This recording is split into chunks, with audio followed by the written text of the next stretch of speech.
여자에 의한, 여자를 위한 법률 컨설팅 프로그램 기막힌 가정법원!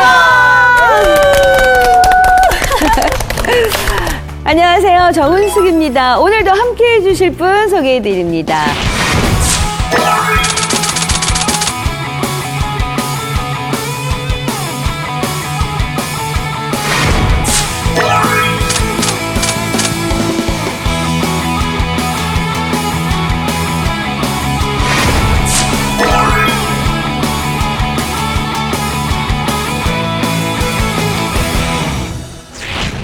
변호사님, 윤미숙 씨, 어서 오세요. 안녕하세요. 안녕하세요. 네, 김지호 변호사님, 양기용 씨, 반갑습니다. 안녕하세요. 반갑습니다.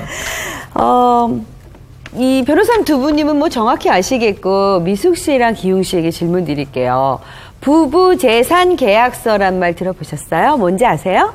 아니, 처음 들어봤습니다. 미숙 씨는? 저도 처음 들어봤는데 되게 약간 생소한 느낌? 그렇죠. 네네. 이 혼인 전 부부가 혼인 후에 재산에 대해서 미리 어떤 약정을 하고 계약을 한다는 얘기입니다. 예, 결혼한 후에 우리가 그 가지고 있는 돈을 어떻게 운영하고 관리하느냐를 결혼 전에 미리 계약서를 쓴다 이런 얘기인 거예요. 이거 어떻게 생각하세요? 아니, 남자가 결혼할 때 집도 사고, 결혼 후에도 또 부인보다는 분명히 많이 돈을 벌어올 거예요, 웬만하면은. 네, 웬만하면요. 네. 예. 그렇게 되면은 당연히 남자가 더 재산을 다 많이 가져가야 되는 거 아닌가요? 벌었으니까 네, 많이 가져야 된다. 집도 사고, 돈도 많이 벌어왔으니까. 네. 남자 재산이지 않을까. 기용 씨 의견이었고, 미숙 씨는요? 저는 약간 기용 씨 얘기 들으면서 좀 이상하게 느낀 게 기용 씨 돈 많이 못 벌잖아요. 근데 많이 안 가져가겠다는 얘기겠죠. 와이프가 많이 벌어오면 그럼 어떡하실 거예요? 그럴 때는 좀 말이 달라지겠죠. 예, 그럴 때는. 굉장히 솔직하게 대답을 해주셨는데요. 한 결혼정보업체의 조사에 따르면 미혼 남녀의 71%가 부부 재산 계약서를 작성할 필요가 있다라고 답했다고 합니다. 그래서 최근 이 신결혼 풍속도로 자리 잡고 있는데요. 오늘 소개해드릴 기막힌 사건도 이와 관련된 내용입니다. 사연부터 만나보시겠습니다. 30대 회사원입니다. 결혼 전 남편과 함께 부부재산 계약서를 작성했습니다. 월급의 50%는 생활비로 내고 나머지는 각자 알아서 활용하자, 부동산 등기는 어떻게 하자 등 세세하게 쓰고, 물론 그럴 일은 없겠지만 이혼할 경우 재산 분할은 없다라는 내용도 포함했죠. 그런데 네, 이제 그만 헤어지자. 나 너랑 더 이상은 못 살겠어. 너만 그래? 나도 너랑 더 이상은 못 살겠어. 시댁과의 관계에서 시작된 부부 갈등이 나날이 격해지면서 결국 결혼 3년 만에 이혼하게 됐습니다. 내가 뭘 잘못한 것도 아니고 이렇게 헤어지는 게 뭔가 억울했습니다. 그래서 전 재산 분할을 신청하겠다고 했죠. 나 생각해봤는데 그냥 이혼할 수 없어. 재산 분할 신청할게. 무슨 소리 하는 거야? 잊었나 본데. 재산 분할 신청 안 하기로 결혼 전에 부부 재산 계약서에도 서명했고 공증도 받았거든? 그때서야 떠오르더군요. 결혼 전 작성했던 부부 재산 계약서가 내 발등을 내가 찍은 건 아닌지 걱정이 되기 시작합니다. 저 재산 분할 받을 수 있을까요?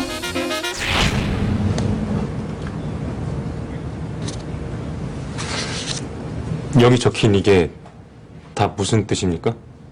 너무 시리어스하게 생각할 거 없어요.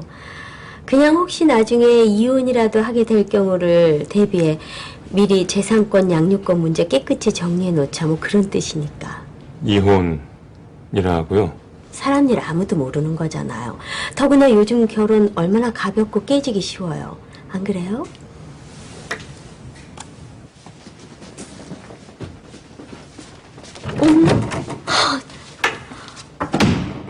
엄마랑 벌써 얘기 다 끝났어요? 강재 씨.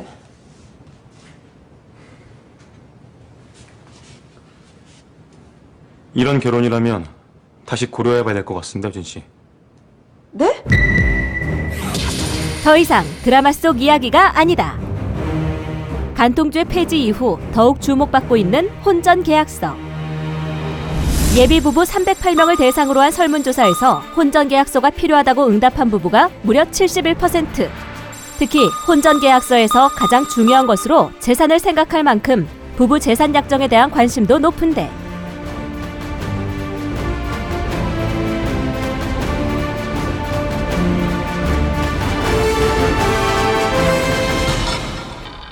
계약서를 활용하면서 이제 부부가 공동 명의로 된 재산에 대해서는 뭐 분할받을 수는 없겠지만 그래도 부부 기간 동안에는 공헌한 그 기여도에 대한 부분은 그래도 여자 입장에서는 받지 않을까라는 생각입니다.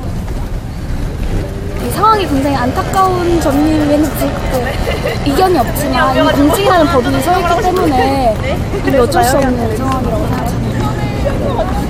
원래부터 이혼이라는 것을 생각하고 말하지는 않았겠지만 만약에 이혼을 할 생각이 아니라도 자기의 권리를 찾고 싶으면 그런 공증 같은 걸 할 때는 좀 주의를 해야 된다는 생각이 들었어요. 결혼 전에 한 그 결혼 혼전 계약서라 해야 되나?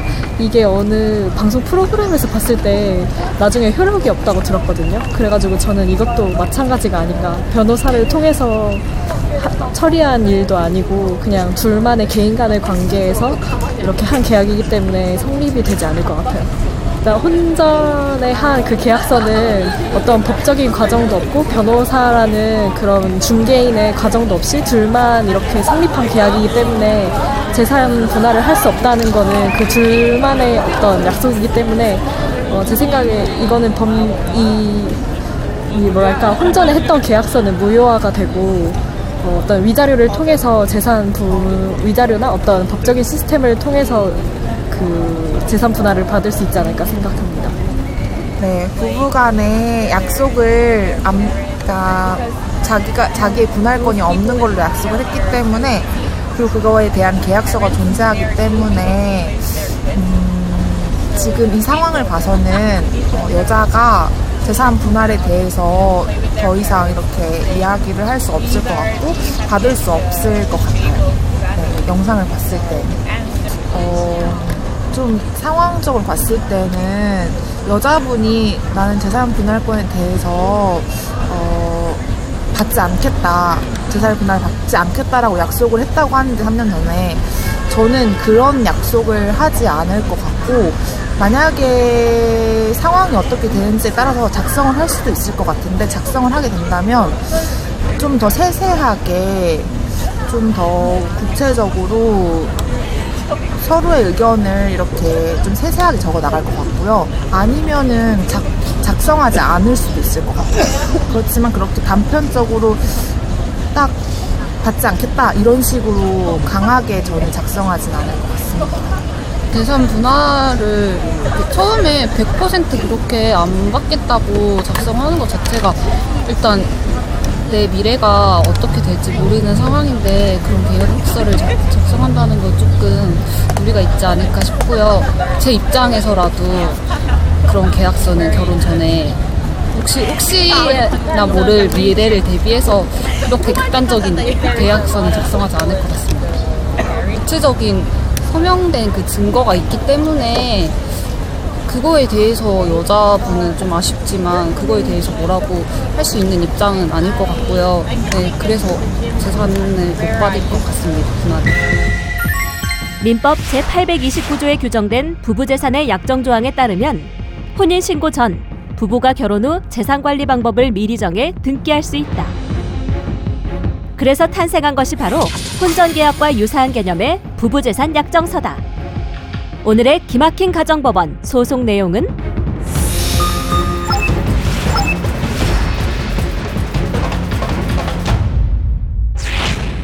네, 먼저 이혼 후 재산 분할 요청을 신청한 아내의 주장을 들어보도록 하겠습니다. 네, 저희 의뢰인께서는 혼인기간 동안 직장을 다녀 수입을 얻는 외에도 적금과 재테크로 재산을 모아 아파트 2채, 빌딩 1채를 취득하였습니다.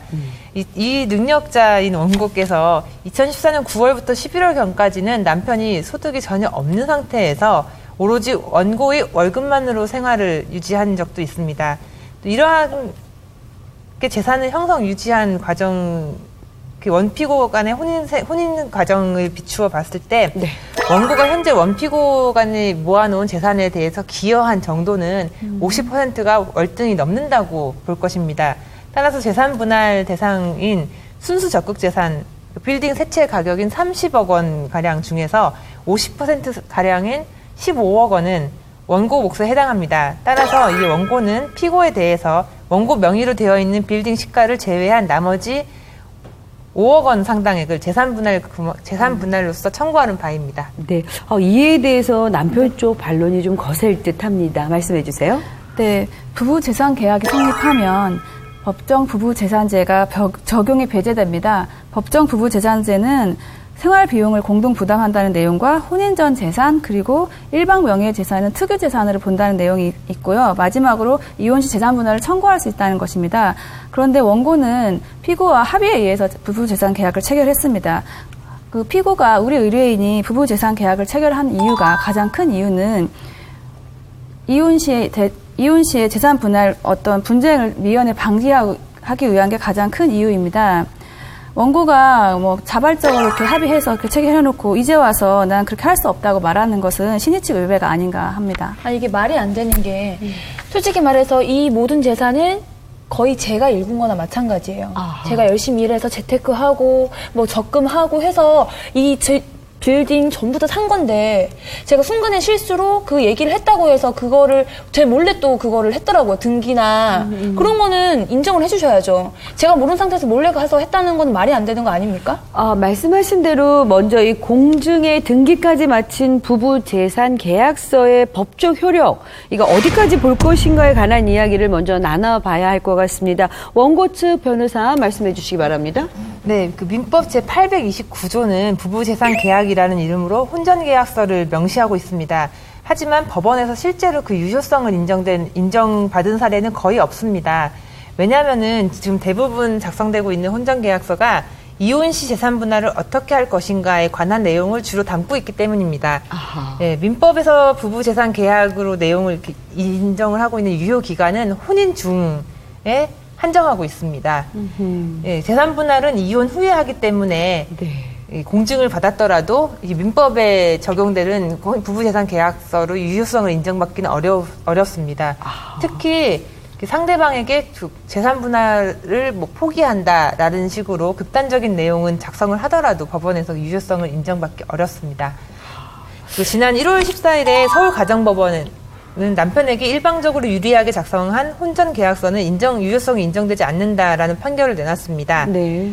그 부부는 이혼할 때 재산 분할을 청구하지 않는다라는 내용을 썼었는데 법원은 이혼 전에 재산 분할 청구권을 미리 포기하는 것은 인정받을 수 없다라는 판결을 명확히 내렸습니다. 그 부부 재산 계약서를 작성했더라도 결혼 중에 이 문제지 결혼 후에 등기를 하고 했어도 그 금액을 분할하고 이러는 일이 없다, 이런 설명이신 거죠?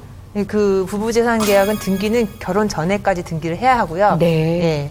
그리고 이게 지금 부부재산 계약이 미국에서는 많이 이용이 되고 있다고 알고 있는데, 미국에 특히 이제 헐리우드 배우들, 예를 들어서 브래드 피트와 안젤리나 졸리 같은 경우도 혼전 계약서를 부부재산 계약을 작성을 해서 미국 같은 경우는 이제 이혼할 때 이쪽이 일방이 어떤 사유로 위책 사유로 이혼을 했을 경우에는 위자료로 얼마를 준다.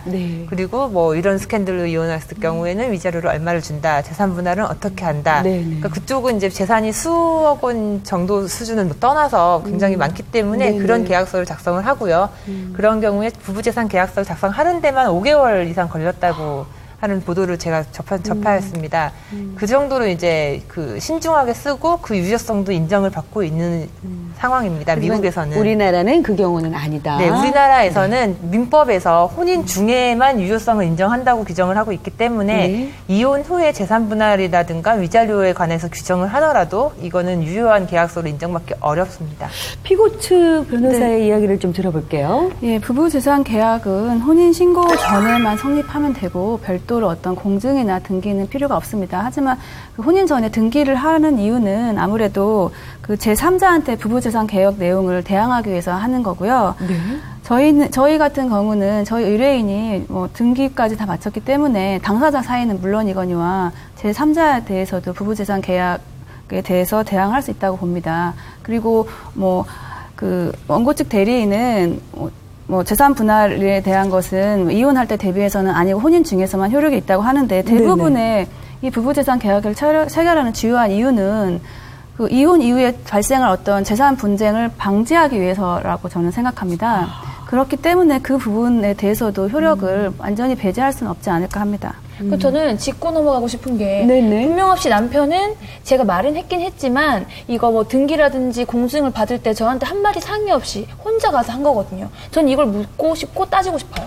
남편 측의 일방적인 그 공증과 등기에 대해서 죄를 묻고 싶다 이런 말씀이신가요? 네, 그럼요. 지금 그 원고 측은 일방적이라고 하였지만 저희는 명시적인 의임은 없었지만 그 계약서 내용대로 신고를 하였고요. 그리고 허위의 어떤 내용이 없었습니다. 그리고 저희 의뢰인은 틀림없이 그렇게 말했습니다.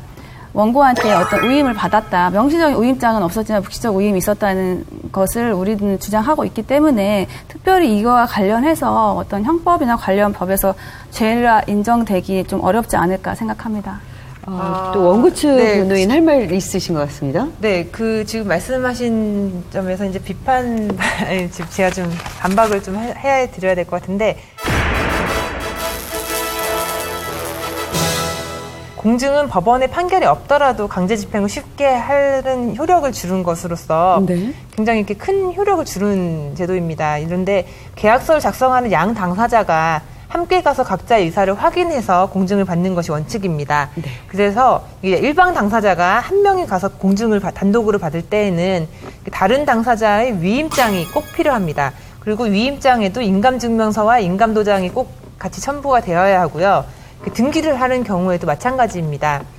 따라서 이런 공증하고 등기를 지금 원고 없이 피고가 혼자서 했다라는 것은 이런 위임장을 원고 명의로 피고가 임의로 작성을 했다는 거고요. 그리고 인감 도장도 피고가 어디서 가져갔다는 겁니다. 특히 이 혼인 그 부부재산계약서는 혼인 성립 전에 미리 등기를 하는 건데 그때 등기를 했다는 것은 같이 살지도 않은 상태에서 원고 집에 가서 인감 도장을 가져갔다는 것밖에 되지 않습니다. 지금 상황에서는.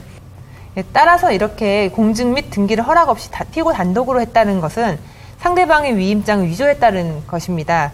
이러한 경우 공정증서 원본 불실기재죄, 불실기재 공정증서 원본 행사죄 외에도 위임장에 대한 사문서 위조죄, 위조사문서 행사죄, 그리고 인감도장을 몰래 가져갔다는 점에 대해서는 인감도장에 대한 절도죄가 성립할 수 있습니다.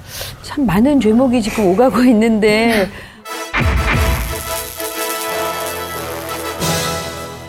그럼 더 하실 말씀 있으십니까? 제가 한마디만 하겠습니다. 네. 원고는 자발적으로 부부재산 계약을 체결하신 건 맞으시죠? 자발적으로 부부재산 계약서를 체결한다기보다는 그땐 얘기만 했었었고 저 몰래 가서 한 거다. 계약서는 작성하고 서명하셨지 않습니까? 그 계약서 서명도 그때에 대해서는 그 이혼할 때 뭐 다 가져간다라는 내용이 아니었고 거기에 재산 분할 청구를 하지 않겠다는 내용도 쓰지 않으셨습니까? 그거는 이제 그 결혼 전이라서 잘 모르는 부분이 더 많았던 거죠. 근데 지금 원고 명의에 10억 원짜리 빌딩 한 채 있으시죠? 네. 그리고 피고보다 수입이 거의 2분의 1 정도밖에 안 되는 걸 알고 있는데 맞지 않습니까? 그런데 예전을 생각하셔야죠. 제가 그 재산을 불린 데를 잘 생각을 해주셨으면 그 재산을 불린 과정을 잠깐 아까도 얘기했는데 한 3개월 정도 저희 의뢰인이 돈을 못 벌 때 잠깐 3개월 정도 생활비 부담한 게 전부였습니다. 아이 있습니다. 네, 아이 있는 것을 고려하더라도 지금 저희 의뢰인 명의의 재산이 20억이고요. 아파트 2채가 있습니다. 그리고 원고 명의의 재산이 10억입니다. 그 정도에서 재산 분할을 마무리하는 것도 특별히 원고한테 부당하다고 판단되지는 않습니다. 굉장히 부당하다고 저는 생각을 합니다. 왜냐하면 남편이 기여한 게 없기 때문에 저는 다 줄 수는 절대 없다고 생각을 해요. 제가 받으면 더 받았지. 변호인의 이야기 들어보겠습니다. 예, 지금 피고께서는 부부 재산 재산 계약에 대해서 이제 유효성을 인정을 하는 전제에서 말씀을 하시는 것 같은데요. 그 대법원에서는 지금까지 일관적으로 이혼 전에 재산 분할을 포기하는 약정은 무효라고 판단을 해왔습니다. 네, 결혼을 하기도 전에 이혼할 때 어떻게 하겠다라는 식으로 정해놓는 거는 너무나 불확실한 약속입니다. 게다가 특히 재산분할 청구권은 혼인 중에 발생하지 않습니다. 이혼을 해야 그제서야 비로소 발생하는 권리입니다. 그런데 그 발생하지도 않은 권리를 미리 포기하겠다고 하는 계약서를 쓴다? 이거는 말이 안 되는 계약입니다. 그리고 존재하지도 않은 권리를 미리 처분하는 것이 다름없습니다. 또 재산이 많은 당사자가 일방적으로 타방 당사자에게 재산분할 청구권을 포기하게 하는 경우가 많이 있었습니다. 네, 이런 경우는 불공정한 법률행위일 뿐만 아니라 민법상 이제 부부 평등 원칙에도 반하는 것으로서 이제 사회적으로 문제가 많이 소위 말하는 갑질하는 시댁이든 친정이든 이렇게 갑질하는 쪽에서 상대방에게 일방적으로 포기하라고 요구할 수 있는 문제가 있기 때문에 유효성을 인정을 줄 수가 없습니다. 이 사안에서는 아까도 제가 말씀드렸다시피 원고가 무일푼으로 나가는 것도 아니고 이혼하는 것도 아니고 10억 원 상당의 재산을 보유하고 있기 때문에 그 유효성을 부당하게 부정할 수 있는 사안은 아니라고 생각합니다. 뭐 더 하실 말씀 있으십니까? 네, 양측 없습니다. 주장 잘 들었습니다. 법으로 인정된 등기까지 마친 부부 재산 계약서에 따라 아내의 재산 분할 청구는 포기해야 될까요? 아니면 진행해야 할까요? 저희가 지금 모의법정을 통해서 이야기 나눠본 것처럼 현재까지 대법원에선 부부 재산 계약서를 작성할 시 재산 분할 청구권을 포기한다는 것은 인정된 바 없다고 합니다. 하지만 2001년 5월 21일 인천 남동 등기소에 국내 최초로 부부 재산 계약이 등기된 이후 그 해마다 그 수가 점점 늘어나고 있다고 합니다. 도입 후 43년 만인 2001년에서야 첫 이용자가 나온 부부 재산 약정 등기. 그러나 최근 그 수가 꾸준히 늘고 있는 추세다. 2013년에는 무려 29건이 등기됐을 정도. 혼인기간 중 취득재산은 동일 지분을 갖는 공유재산으로 한다 등의 내용에서 이혼 시 특유재산은 각자의 몫으로 하고 그에 대한 권리를 주장하지 않는다 등으로 그 내용 역시 점점 구체화되고 있는 추세다. 이 사건을 떠나서라도 저희가 반드시 짚고 넘어가야 할 부분이 아닌가 싶은데 여러분의 생각은 어떠십니까? 저 궁금한 게 하나 있는데 그 혼인 전 재산 분할 청구권 포기 계약이 아예 효력이 없다면 그러면 뭘 어떻게 해야지 이혼할 때 제 재산을 좀 더 지킬 수 있을까요? 제가 중요한 질문이네요. 제가 일반적으로 재산을 은닉 재산을 옆으로 빼돌리지 않게끔 할 수 있는 방법을 말씀드리겠습니다. 우선 이혼 소송 전에는 일반적으로 저희가 가압류 가처분을 한 후에 소장이 들어갑니다. 그리고 혼인 생활 도중에는 가급적 본인 명의나 아니면 공동 명의로 좀 해놓는 것을 추천해드리고 싶습니다.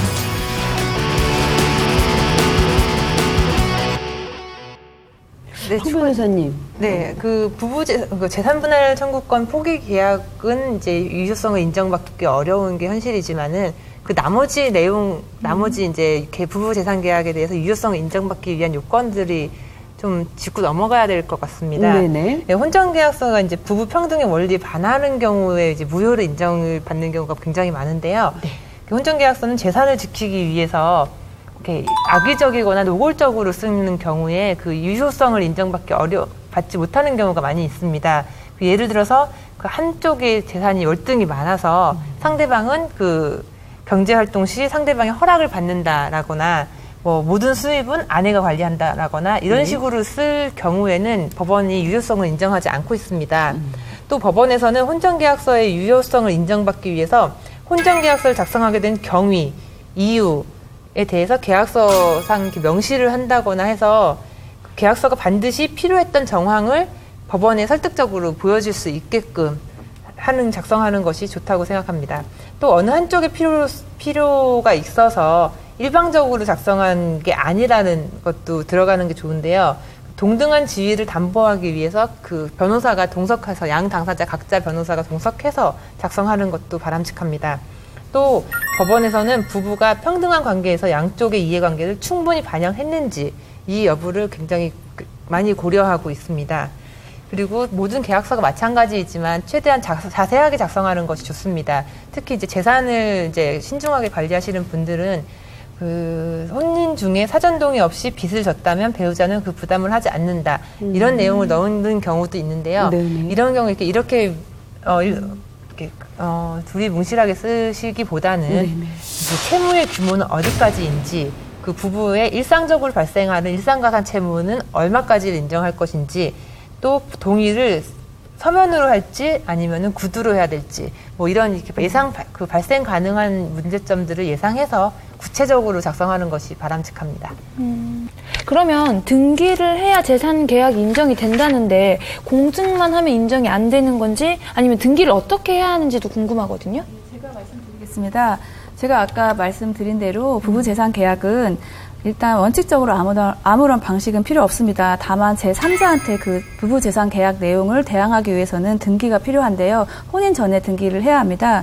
우리 그 비송사건 절차법 제68조, 70조를 보면은 등기는 남편이 될 자의 주소지를 관할하는 지방법원, 지원, 등기소에서 당사자가 쌍방이 해야 하고요. 이때 신청서에 재산 계약서를 첨부해야 합니다.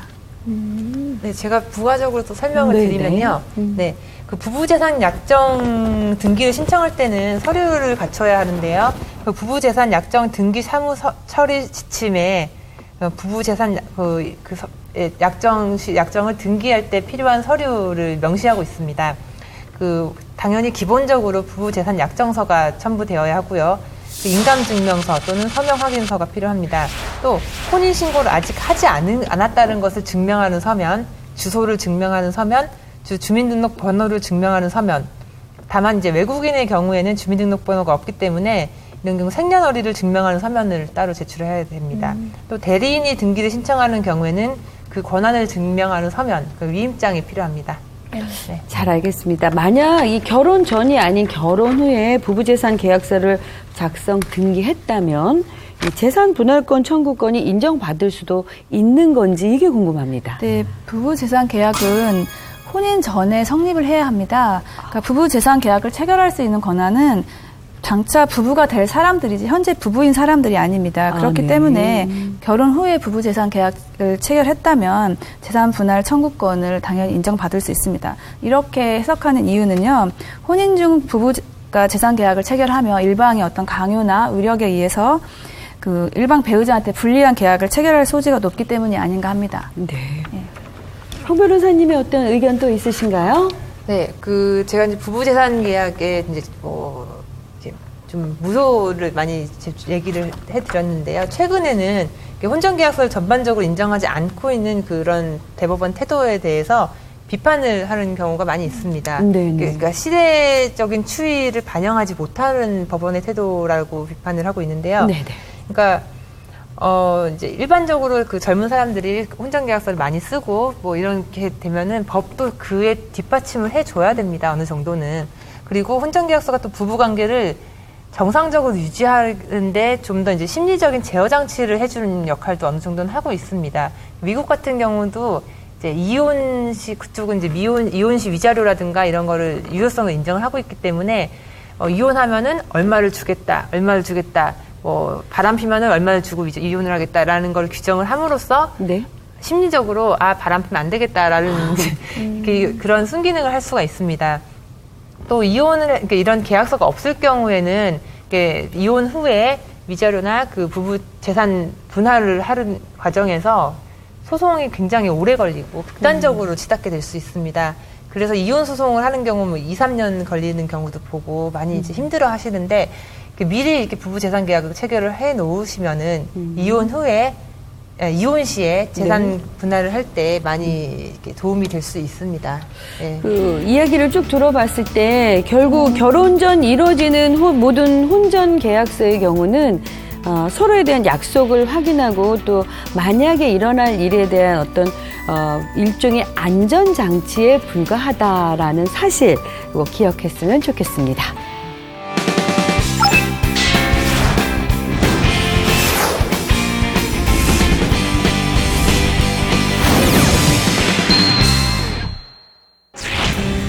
기막히거나 답답한 일로 전문가의 조언이 필요하시다면 저희 홈페이지 게시판에 글을 남겨주시거나 ARS 상담 전화를 이용해 주시면 되겠습니다. ARS 상담 전화는 저희가 방송이 나가는 경우에는 무료 상담 이루어지고 있습니다. 많이 참여해 주시고요. 저희가 유쾌하고 상쾌하게 문제 해결해 드리겠습니다. 미국 텍사스주 10대의 한 여학생이 학교에 가기 위해 일찌감치 준비 집을 나섰는데 무슨 일인지 학교 앞에서 선생님에게 등교를 제지당하고 말았다. 그 이유는 레깅스에 긴 티 하나만을 걸친 여학생의 복장이 강간을 연상시킨다는 것이었다. 학교에 등교하지도 못하고 돌아온 여동생에게 사정 이야기를 들은 언니는 화가 나 SNS에 동생의 차림을 올리면서 레깅스 패션을 두고 뜨거운 논란이 일기 시작했는데 과연 레깅스 복장을 이유로 등교를 거부한 학교의 처치를 정당하다고 볼 수 있을까? 지금 이 사례를 보고 제가 생각한 건 이제 텍사스 주라는 조금 특이한 지역에서 벌어진 그 학교에 대한 부분이기 때문에 물론 학교가 그 학생을 등교를 거부했다는 부분은 심한 부분이 있겠지만 학생으로서의 자격을 위해서는 학교 원칙을 좀 지켜줘야 되지 않을까라는 생각입니다. 젊으신 분들 같은 경우에는 약간 그런 생각을 좀 많이 탈피하려고 하는 것 같긴 하지만 아직 보수적인 세력에서는 우리나라든 어느 나라든 이렇게 복장에 대해서 민감한 부분이 있다고 생각합니다. 그렇게 강간을 연상한다는 생각이 안 드는데 남자 측에서 약간 여성을 그렇게 바라본다는 느낌이 감이 됐기 때문에 그렇게 봤다는 생각이 들었거든요. 그래서 좀 잘못됐다는 생각이 들었어요. 제 입장에서는. 어디가 잘못됐어요? 레깅스 차림으로 등교한 여학생이 만약에 엄청 그러니까 보기 힘든 차림이었으면은 저는 이해를 해요. 일단 학생이고 보호받아야 할 존재니까 걱정이 되겠죠. 하지만 지금 보니까 그렇게 막 강간을 연상시킨다는 복장이라는데 절대 그렇게 보이지 않거든요. 그래서 이런 복장이 이런 이유로 보인다는 거는 그 남자의 기본적인 여자에 대한 시선이 잘못됐기 때문에 이런 말이 나왔다고 생각합니다. 부당한 일이라고 생각해요. 왜냐면은 연예인 같은 경우에는 예를 들어서 레깅스보다 더 야한 옷을 입고도 방송에 출연을 하는데 이 학생은 그냥 개인의 자유를 표현한 거일 뿐인데 심지어 한국의 학교처럼 교복을 입고 등교하는 시스템이면 몰라도 자유복이나 사복을 입고 등교하는 시스템인데도 불구하고 이렇게 옷을 제한해서 등교를 거부한다는 거는 학교 측에 문제가 있지 않나 생각이 듭니다. 우리나라 중고등학교는 교복을 입는 문화가 많은 한데 저는 미국을 사실 생각했을 때 더 개방적이고 자유롭다라고 생각을 했어요. 그런데 얼마나 야하게 입었으면 기사에서 미국에서 이렇게 방지를 했을까 했는데 학생을 보니까 별로 야하지도 않고 제가 봤을 땐 저 정도는 뭐라고 생각되는 정도의 옷차림을 거부한 걸 봤을 때는 이 학교가 어떤 문화를 가지고 있는지가 사실 먼저 궁금했어요. 학생들이 도대체 어떻게 옷을 입고 다니고 학교에서는 어느 정도의 이렇게 보수성을 가지고 학생들을 보는지. 네, 그래서 그냥 사진으로 봤을 때는 학생의 옷차림에 문제가 되지 않는다고 생각을 하지만 학교 문화가 보수적이라면 거기서는 허용되지 않을 수도 있겠다라는 생각은 들어요. 제가 볼 때는 일단 미국이라는 나라에서 이런 식으로 그렇게 제가 사진상으로 봤을 때는 전혀 문제가 되지 않는 복장인 것 같은데 이런 식으로 학생을 강제 이렇게 퇴학을 시킨다는 거는 그 학교 측에서의 뭔가 그 학생을 향한 그런 뭔가 약간 비리가 존재하지 않을까 생각이 들고요. 다른 학생들은 과연 어떻게 옷을 입고 다니고 어떻게 보수적으로 하고 다니길래 이 정도의 제가 볼 때는 아무렇지도 않게 생각되는 의상이 문제가 되는지 그게 궁금합니다. 네, 최근 여성들은 물론 남성들도 레깅스를 즐긴다는 사실 처음엔 여성분들 입고 나오는 모습 봐도 좀 당황스러웠는데 남성분들의 차림 보고 저는 조금 당황스럽긴 합니다. 어떻게 생각하세요, 여러분은? 남자가 레깅스를 입는다는 말씀이신 거예요? 그거는 좀 저는 그런 패션을 절대 추구하지 않기 때문에 이해 못 하겠지만 상남이시군요, 상남. H대 그 막 거리 같은데 막 걷다 보면은 워낙에 요즘 패션이 21세기가 정말 뛰어나고 막 이해 못할 뭐 그만한 그 패션 감각 뭐 특이한 사람들이 좀 워낙 많으니까 뭐 그런 거는 뭐 무시하진 않습니다. 뭐 굉장히 다양한 사람들이 살아가고 있고 뭐 패션도 다양하니까 인정해주자. 본인은 그런 스타일은 아니다 얘기하셨어요. 미숙 씨의 생각은? 패션에 대해 자유가 있는 건데 남자건 여자건 자기가 입고 싶은 대로 입으면 안 되는 건가요? 입어도 가능할 것 같은데. 그렇다면은 남성의 레깅스 패션 말고 이 사건과 같이 논란이 미국에서 이렇게 크게 일어나고 있지 않습니까? 한국에서 이런 경우다. 어떻게 생각하십니까? 일단 그렇게 자유가 이렇게 일단 분방한 뭐 국가 미국에서도 뭐 그렇게 패션을 너무 극단적으로 여학생 패션 감각인데 그거를 너무 극단적인 비유를 해가지고 뭐 강간을 영상시킨다는 이유로 그거를 학교를 등교 거부를 시킨다는 거는 그건 학교 측에서 좀 잘못된 것 같습니다. 제 생각은.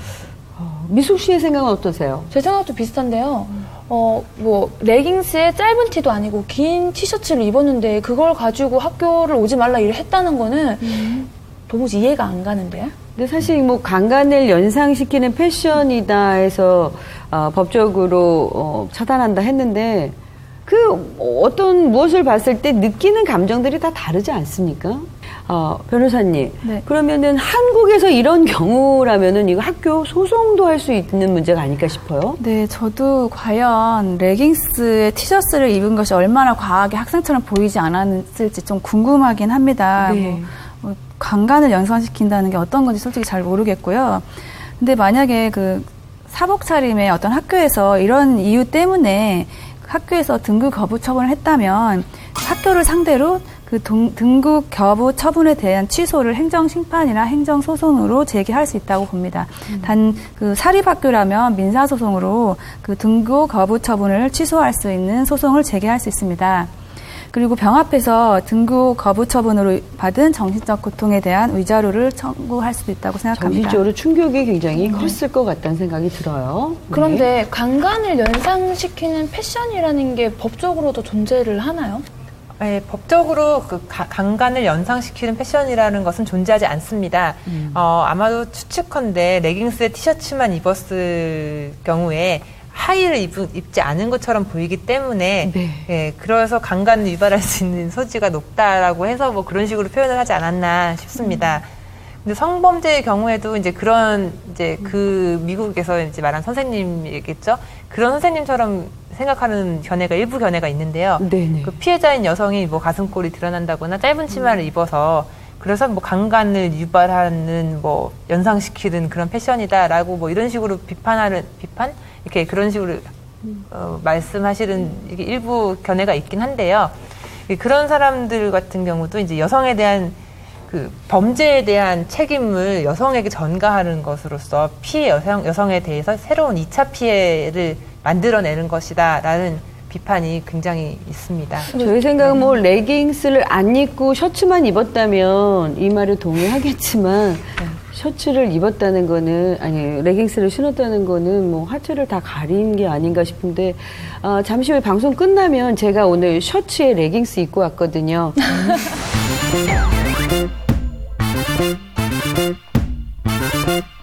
여러분은 저의 패션을 보고 뭘 느끼실지 저도 궁금해지네요.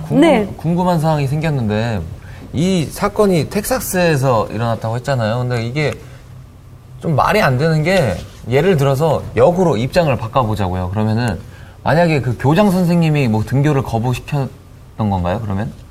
학교에서 학교 측이면은 학교장이든 되겠죠. 교장 선생님이라고 치면은 뭐 예를 들어서 여학생한테 그냥 그 교장 선생님은 그냥 아무 생각 없이 이렇게 표정을 약간 음흉하게 이렇게 학생들을 흐뭇하게 이렇게 음흉한 건 아닌데 그냥 그 학생들이 느끼기에 뭔가 강간을 연상시키고 뭔가 날 투행할 것 같은 그런 눈빛으로 뭔가 이렇게 했을 때 좀 그거는 강간을 연상시킬 수 있지 않을까. 그러니까 예를 들어서 정리가 안 되는데 여학생들이 좀 수치심을 느꼈다라든가 그 교장 선생님 눈빛에 그렇게 해서 뭐 그 교장 선생님이 약간 뭐 이제 교장 그 직위를 이렇게 근데 기용 씨, 저희가 그 교장 선생님을 좀 아는 분이면 네. 뭐 상상을 하고 연관을 할 수 있는데 텍사스 모 학교의 교장 선생님까지는 저희가 상상하기가 좀 어려운 것 같아서 말이 안 다음 회 때 네, 한번 텍사스 교장 선생님 뵙고 와서 너무 이 여학생이 불쌍해서 네, 어떻게 해서도 다시 예. 아마 원만히 해결이 되지 않을까 그리 생각이 됩니다. 저는 다른 질문인데요. 네. 아까 그 연상을 시킨다는 옷을 입었을 때 얘기를 하셨잖아요. 근데 이제 가슴골이 보인다든지 뭐 네. 그런 의상을 입었다고 했는데 솔직히 저 같은 경우는 좀 밋밋하기 때문에 아무리 붙는 옷을 입어도 뭐 가슴이 드러난다든지 뭐 그런 건 없거든요.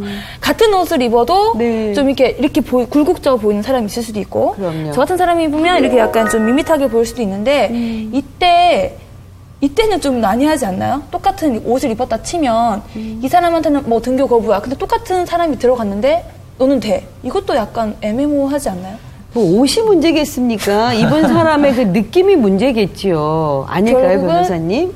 그런 똑같은 옷이어도 뭐 다른 느낌인데 다른 느낌이 정말 어떤 뭐 강간을 불러일으키는 느낌이었다면 그 옷도 해당이 되겠죠. 근데 뭐 다른 사람이 입어서 전혀 안 느꼈다면 그건 해당이 안 되겠죠. 그래서 좀 난해한 게 예를 들어 같은 옷을 입었다고 하더라도 이게 당신은 강간 약간 그렇게 보이니까 이거에 대해서 소송을 건다. 약간 이런 식으로 옷 뭐 입지 마라. 이게 제재하는 것은 좀 아니라고 보거든요. 제 견해였습니다. 이 사건 자체가 그냥 말이 안 되는 것 같습니다. 그냥 그 학교 측이 너무 잘못된 것 같아요. 또 이태원에 가면은 그 레깅스에 뭐 긴 셔츠도 아니에요. 짧은 셔츠 면티 입은 사람들 참 많던데 외국분들. 그게 싫어서 다 한국으로 오셨나 보네요.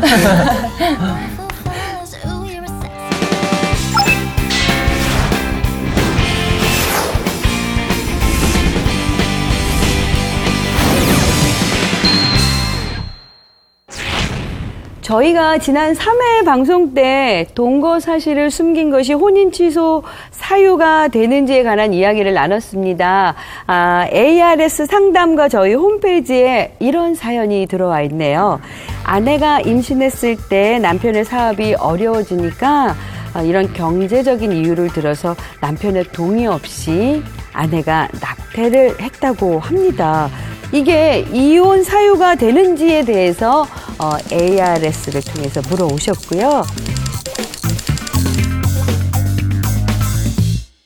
비전문가지만 두 변호사님의 말씀은 잠시 후에 듣고 두 분은 어떻게 생각하시는지 먼저 여쭤볼게요. 기용 씨? 그건 정말 인간의 탈을 쓴 악마라고 생각합니다.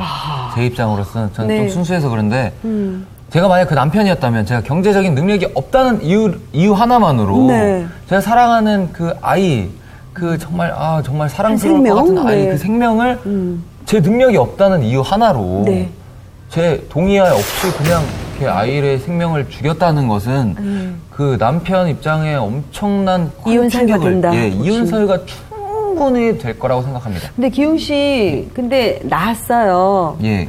근데 정말 경제적으로 계속 어려워요. 어떻게 키우죠?